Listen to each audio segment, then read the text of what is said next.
Hello, this is Richard Wilson, CEO of the Family Office Club, with a quick update. Today I wanted to share two things which happened within a matter of about an hour of each other that I think could be insightful for anyone raising capital, working with investors, working with family offices. The first was we got a new client at pitchdecks.com, where we put together basically an investor relations marketing agency set of solutions for people doing their pitch deck, one-pager, etc. And the individual was looking to raise capital. He'd never raised capital for anything before.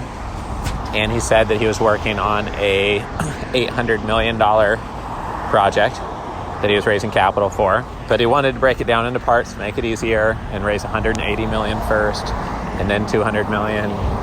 And while it's technically possible for that to happen, I can pretty much guarantee it won't. In my experience, someone trying to raise even $20 or $30 million who has not raised a lot of capital before is going to struggle.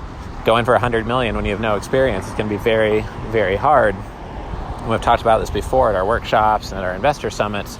It's good to start small and hit singles and work your way around the bases rather than go for a grand slam right out of the gates and you haven't even played high school baseball, but you're trying to hit a grand slam in the majors. That's $800 million raised. So I think that was one thing that happened, and I think it's just one of the common mistakes. At our capital raising workshops, I talk quick. I go through 98 slides to 130 slides, depending on which one of the workshops you're at. But I share dozens and dozens of mistakes that literally could save somebody months of their life trying to raise capital for something that's never going to happen. So I really encourage you to attend a couple of those workshops if you haven't yet. The other lesson that came out was we had a charter member who had been a member, I think, for about a year now. And we've got getting up close to 1,000 members now that are paying for access to the 25 events we offer. It's a little bit under 1,000, but getting close. And they had reached out wanting a phone call. They said, hey, I want 30 minutes of your time. I replied back saying, hey, I don't have 30 minutes of free time to spend on the phone, but shoot me an email. What are you thinking about? I'm happy to provide feedback, see how I could be helpful, etc. They replied back saying, oh, wow, that's disappointing. If you don't have 30 minutes for us, that doesn't show a lot of value to us. And it's really interesting to me that someone would say that, but it's also instructional for how all investors operate. Nobody wants to go to a 1-hour meeting or a 30-minute meeting or a 30-minute phone call without knowing what it's about. What's on the agenda? What are you offering? Is it a Bitcoin offering? Is it a cannabis hedge fund? Is it a real estate property in Singapore? If you don't have an agenda, if you don't have materials to review first, nobody in their right mind, no investor who sees more than a couple deals per month is ever going to agree to that phone call or the meeting, or they're probably not a very good investor to be meeting with anyways, because that just means they're indiscriminately looking at everything and they don't really have a focus yet. And you might get some high net worth investors who are like that, but any family office level or above investor is not going to take meetings without an agenda and without knowing what the meeting is about. To me, it seems very fundamental, but it's also commonplace that people want to meet without really explaining why. And the busier you are, the more that is just not possible.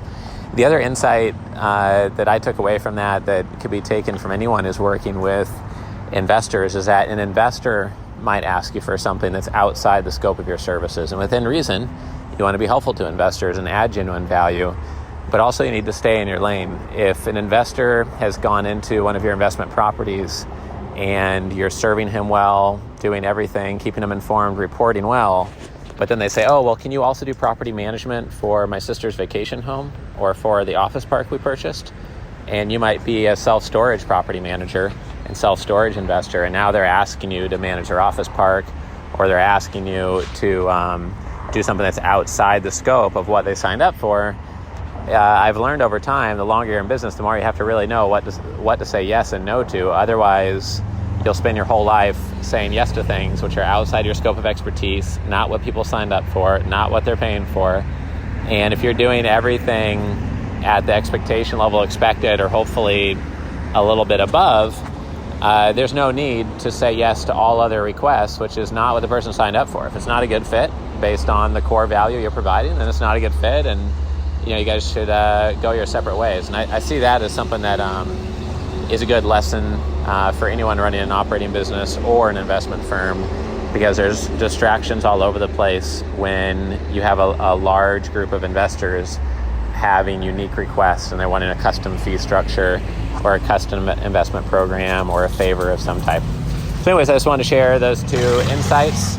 Hope to see many of you at our event coming up in Toronto, our capital raising workshop, and then also at our London summit. We then have New York and Dallas events coming up. We've got about 14 more events in 2019 alone, and we're scheduling out our several dozen events in 2020 now and getting those started to be mapped out on the calendar as well. So I hope to see you soon at one of those events. Take care, and please check out familyoffices.com when you get a minute.